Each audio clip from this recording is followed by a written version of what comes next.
Moving into another local policy option for reform is youth MIUP reform.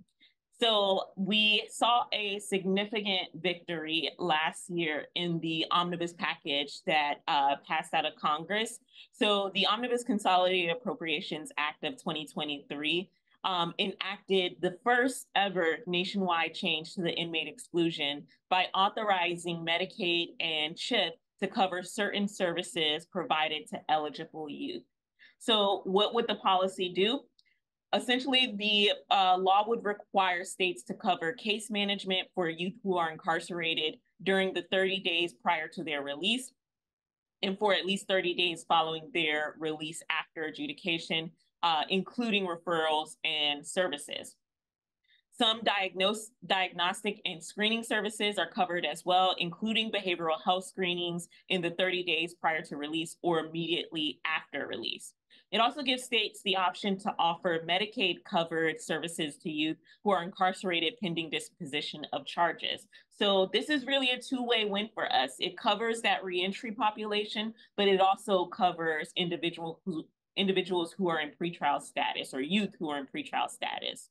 These changes apply to all youth who are under the age of 21, as well as former foster care youth who remain eligible for Medicaid until they reach 26. So we do cross over into some of the adult population here because this provision covers individuals up until 21, and if they're eligible for Medicaid and were former foster care up until they're 26. So that's a pretty wide range and a significant policy change.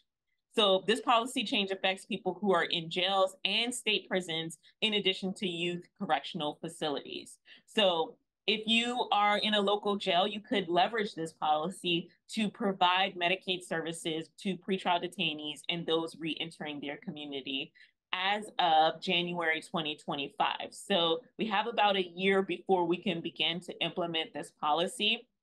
And CMS is currently developing policy guidance on how this change will be implemented. We're already having discussions at the federal level and the national level about how this is best implemented.